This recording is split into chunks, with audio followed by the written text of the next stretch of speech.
Hello everyone, welcome back to Free to Flower. I'm Teresa and we're diving into a topic today that is very close to my heart, which is homesteading in Europe. Is it truly worth it? What are the benefits? What are the challenges? Let's explore the ins and outs of this lifestyle and see if maybe it's the right fit for you. Homesteading in Europe offers a unique blend of tradition and modernity, which is one of the things that I personally really enjoy about it. It has a really rich history, both of everything of life, but specifically of agriculture. There are diverse climates, so that's another thing we need to specify when talking about Europe is where in Europe are we talking? The Czech Republic is very different than Italy. Europe provides a very fertile ground for those seeking to run their own homestead here. There are, however, real benefits and challenges to this lifestyle. So let's go ahead and explore them. Before we dive in, if you're wondering what I'm making over here, this is my homemade kefir, one of the easiest homemade dairy products that I make. I have a recipe for how you can make yours too. I'm going to link it in the description box below. Let's begin by talking about some of the benefits of homesteading in Europe. Now, right off the bat, I have to mention that I have family in Europe, and that was one of the big parts of our decision to move back here, is to be closer to family and closer to long-term friends, my family home, and other things that have already been established here by the prior generations. Now, some people have this, other people don't. I know a lot of mixed families that are, let's say, Czech American. Those people are in a similar situation. And in that case, being close to family, I would call that a huge benefit in most cases.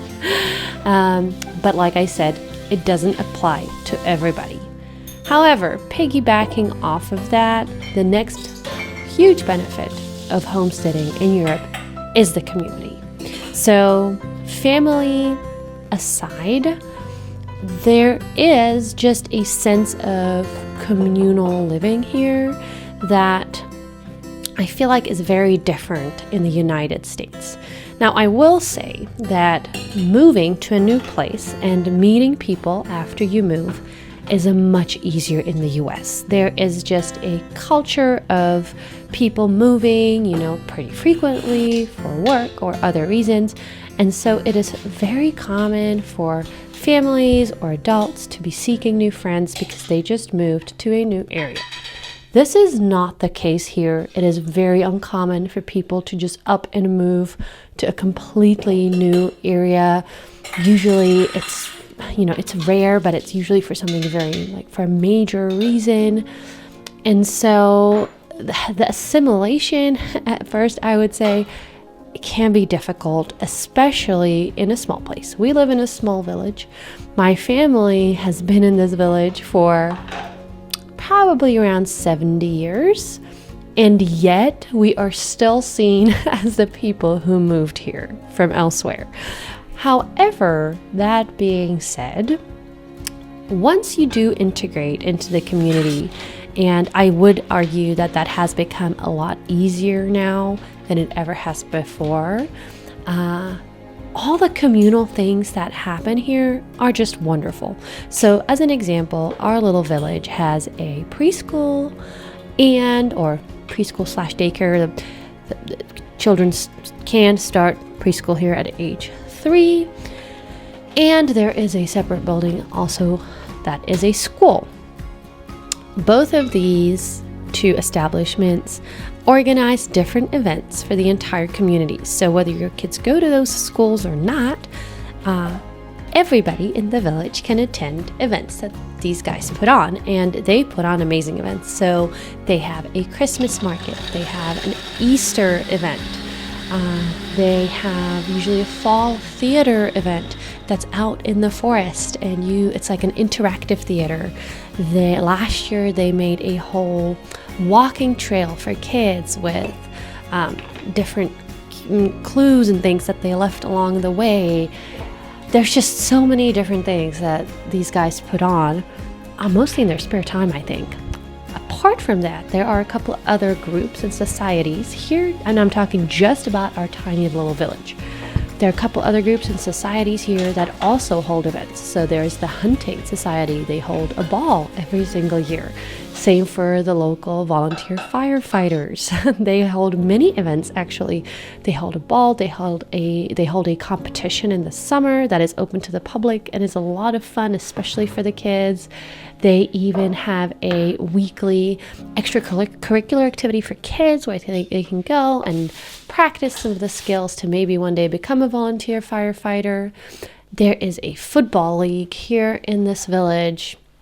There is a library that's open once a week. I've actually never been. I have to go. But I'm pretty sure it's just 1 or 2 rooms, but especially for children's books, that's fantastic.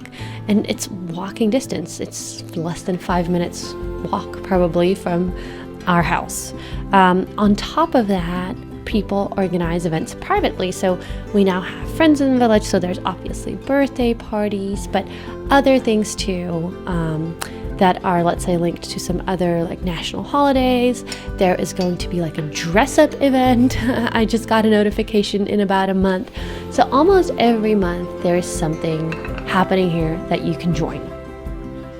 Interrupting my talk about community to mention these sourdough croutons. Those are amazing, super easy to make, and a great way to use up your stale sourdough bread.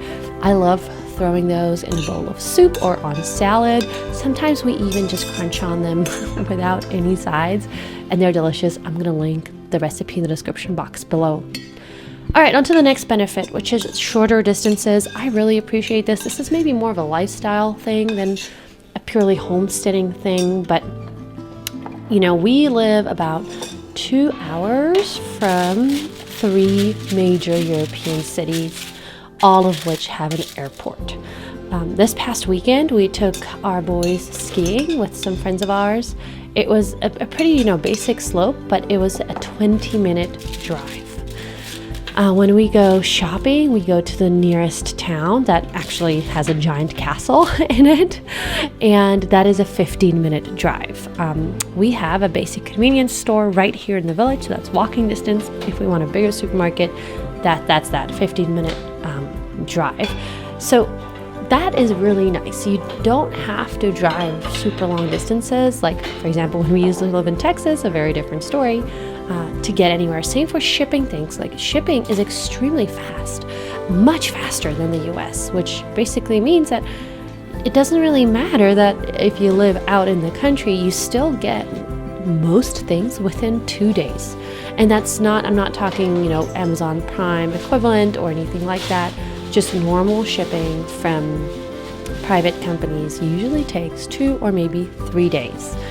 That way, we also get a lot of kind of different things shipped. Like, for example, last year we got all of our hatching eggs shipped. And I don't know, maybe you do this in the US too. I'm pretty sure you have to. But here, because those eggs arrived within 1 day. So that is basically what made it possible for us to use them for hatching. And we got a bunch of different breeds of chickens and all of that. Next big benefit is access to grants and other support for agricultural activity.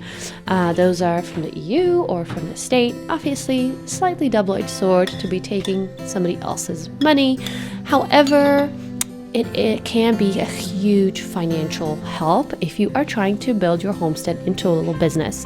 The European Union and the state is really keen to support especially young farmers and homesteaders, and they are keen to support people who are attempting to maintain traditional way of life in the country. Now, before we run out of time, let's get on to the challenges. There are definitely challenges. Number one for me would be regulations. Things are very heavily regulated here, much more than I would like. The paperwork, sometimes it's crazy, and that is when I really miss and crave American freedom.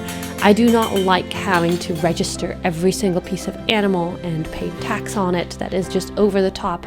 Sometimes not even pay tax, but just for the state to kind of know what you're doing and what you have.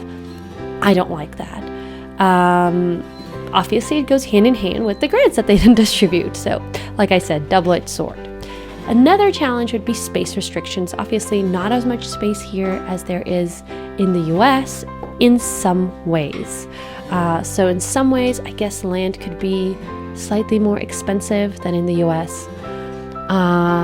And people just generally live a lot closer together. So like our homestead, we have neighbors really close by. Although you could live completely segregated, it's not traditionally done. Most people live in some sort of a village or just a communal, like a community of some sort. And sometimes I do wish we had a little bit more space.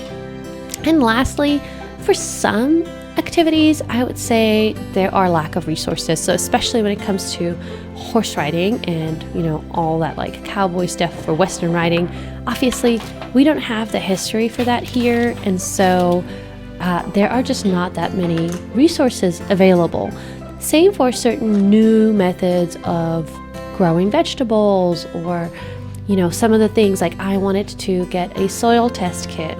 And it was so challenging that I ended up just having a friend bring one from the US because it was so much cheaper and easier. So in some ways, the traditional way of life can be hindering some of the progress here. Thank you so much for joining me today. If you found this video helpful, please give it a thumbs up and subscribe for more insights into simple living and homesteading. Until next time.